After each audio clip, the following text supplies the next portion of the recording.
جہنم ابھی بھی نہ سرد ہوگا، کیوں کہ رو رو کے مصطفیٰ نے دریا بہا دیے ہیں، رو رو کے مصطفیٰ نے ملک سکر کی شاہی تم کو رضا مسلم جب یاد آ گئے ہو، سب غم بھلا دیے گے،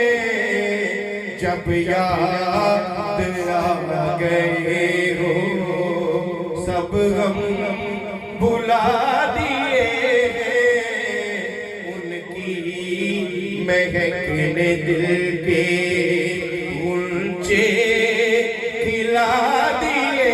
ہیں، جس راہ چل دیے ہیں میرے طیبہ والے ساوریا، جس راہ چل دیے ہیں پوچھے بسا دیے ہیں۔ میں یہ سمجھتا ہوں کہ وہ پرانا ایک کہاوت ہے کہ 3 کیٹیگریز ہوتی ہیں انسان کی اولاد کی، ایک ہوتا ہے پوت، ایک ہوتا ہے سپوت اور ایک ہوتا ہے کپوت۔ کپوت اس شخص کو کہتے ہیں جو اپنے والد کا جو نام ہے اس کے نام کو بدنام کرتا ہے دنیا کے اندر، اور پوت وہ ہوتا ہے جو اپنے والد کا نام بدنام تو نہ کرے لیکن اس کے نام کی لاج تھوڑی بہت رکھے گا، اس کو برقرار رکھے۔ اور ایک ہوتا ہے سپوت جو اپنے والد کے نام کو لے کے دنیا میں اس کا نام روشن کرے۔ تو صوفی محمد یعقوب جو مرحوم ہیں، میں یہ سمجھتا ہوں کہ ان کے فرزند اجمل جناب سابق کسٹوڈین خلیق الزمان صاحب نے اپنے آپ کو ایک سپوت ہونے کا جو ہے وہ ہمیشہ ثابت کیا ہے، اور یہ ثابت کیا کہ وہ اتنی روحانی محفل ہر سال جو ہے جس کے ہم بھی یہاں پہ حاضری اپنی لگواتے ہیں تو اس کا انعقاد کرتے ہیں، اور اللہ پاک ان کے درجات بلند کرے صوفی محمد یعقوب مرحوم کے، اور اس محفل کو شاد و آباد رکھے۔ پیر صاحب کی موجودگی میں ہم نے کیا بات کر دی اور پھر نبی کریم صلی اللہ تعالیٰ علیہ وسلم کی ذات پہ، تو میں یہ سمجھتا ہوں میں ایک بات 2 باتیں کر کے آپ سے اجازت لوں گا۔ اٹلی کے ایک سابق سفیر ہیں، کونسٹل ورجل ان کا نام ہے، اور سعودیہ کے اندر بھی ان کی اپائنٹمنٹ رہی، تو انہوں نے اپنی ریٹائرمنٹ کے بعد ایک کتاب لکھی ہے اور اس کا اردو ترجمہ بھی اویلیبل ہے مارکیٹ کے اندر،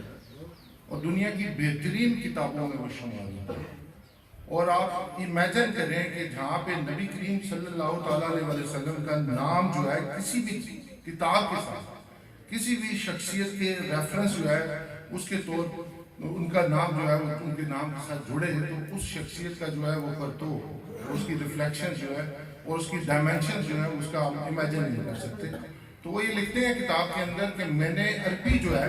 وہ سعودی عرب کے اندر جا کے خود سیکھی، سیکھنے کے بعد میں نے وہ تمام جگہ جہاں پہ ہمارے نبی کریم صلی اللہ تعالیٰ علیہ وسلم نے قدم بھی اپنا مبارک جو ہے وہاں پہ رجا فرمایا، ان جگہوں کو میں نے وزٹ کیا، اور انہوں نے وہ کتاب لگی اور ایسی کتاب لکھی کہ جس کو آپ پہلے صفحے سے پڑھنا شروع کریں اور آخری صفحے تک ختم کریں تو کتاب آپ کو گرپ کر کے رکھ لیتی ہے۔ ایک اور کتاب ہے نبی کریم صلی اللہ تعالیٰ علیہ وسلم پہ سعودیہ کے اندر سیرت کی کانفرنس ہوئی اور سیرت کا کانٹیسٹ ہوا، اور اس کانٹیسٹ کے اندر اس کتاب کو جو ہے وہ پہلا نام دیا گیا، اور مولانا صفی الرحمان مبارک پوری ہیں، ہندوستان سے ان کا تعلق ہے، انہوں نے وہ کتاب لکھی ہے، اور الرحیق المختوم اس کا نام ہے، مارکیٹ کے اندر وہ دستیاب ہے۔ وہ کتاب بھی نبی کریم صلی اللہ تعالیٰ علیہ وسلم کی ذات پہ ایسی کتاب ہے کہ جس کو آپ ایک صفحے سے پہلے صفحے سے پڑھنا شروع کریں اور آخری صفحے تک پڑھیں تو 1 سیکنڈ کے اندر آپ کو ختم کرنے کا جو ہے وہ دل کرتا ہے۔ تو میں یہ سمجھتا ہوں کہ یہ آقا کے جو غلام ہیں، ہم سارے غلام ہیں، ہمارے اندر جو ہے اتنے گناہ ہیں، اتنی غلطیاں ہیں، اتنی کوتاہیاں ہیں کہ ہمارے صرف آخری اگر کوئی امید ہے تو وہ نبی کریم صلی اللہ علیہ وسلم کی ذات ہے۔ ادروائز جو ہمارے اپنے اعمال ہیں ان پہ اگر جائیں تو یہ معاشرہ جو ہے اور یہ زمین جو ہے یہ اللہ پاک اس کو پلٹا کے رکھے، یعنی نبی کریم صلی اللہ تعالیٰ علیہ وسلم کے فالوور ہوں اور اس سوسائٹی کے اندر جو ہے وہ برائیاں، جو سماجی برائیاں جو آپ کے سامنے ہیں وہ بھی چلتی رہی ہیں، ممکن نہیں۔ نبی کریم صلی اللہ تعالیٰ علیہ وسلم کے غلام تھے اور ان کے کامریڈ تھے اور ان کے صحابہ کرام میں حضرت عمر فاروق رضی اللہ تعالیٰ عنہ۔ یہ واقعہ مولانا صاحب کی بالکل میں سمجھتا ہوں کہ ان کے سامنے تو کوئی بات کرنا ہے کہ سورج کو چراغ دکھانے کا مترادف، اور آپ کو یاد ہو ہسٹری کی بکس کے اندر یہ واقعہ کوٹڈ ہے کہ سعودی عرب کے اندر زلزلہ آیا تو حضرت عمر فاروق رضی اللہ تعالیٰ عنہ نے یہ کہا کہ میں نبی کریم صلی اللہ تعالیٰ علیہ وسلم کا غلام ہوں، میں زمین تجھے حکم دیتا ہوں کہ اگر تو اللہ تعالیٰ کے حکم سے جو ہے ہل رہی ہے تو میں ان کے غلام کی حیثیت سے تمہیں حکم دیتا ہوں کہ تم ہلنا جو ہے وہ بند کر۔ اور کہتے ہیں کہ سعودی عرب میں اس کے بعد آج تک جو ہے وہ زلزلہ، یہ نبی کریم صلی اللہ علیہ وسلم کے غلاموں کی جو ہے وہ طاقت اور حیثیت، اور نبی کریم صلی اللہ تعالیٰ علیہ وسلم کے غلام ہوں اور پوری دنیا کے اندر رسوا اور ذلیل ہو جاؤں، میں اس بات کو نہیں مانتا۔ دنیا کے اندر 53 اسلامی ملک ہیں، غزہ کے مجاہدین کو دیکھو جو قربانیاں انہوں نے پیش کی ہیں، دنیا کے اندر اس کی مثال ہے کشمیریوں کی قربانیاں۔ تو نبی کریم صلی اللہ تعالیٰ علیہ وسلم کے غلام اور غلامیوں کی حیثیت سے وہ دنیا میں کسی قوم کے جو ہے باز گزار ہوں، یہ ممکن نہیں ہے۔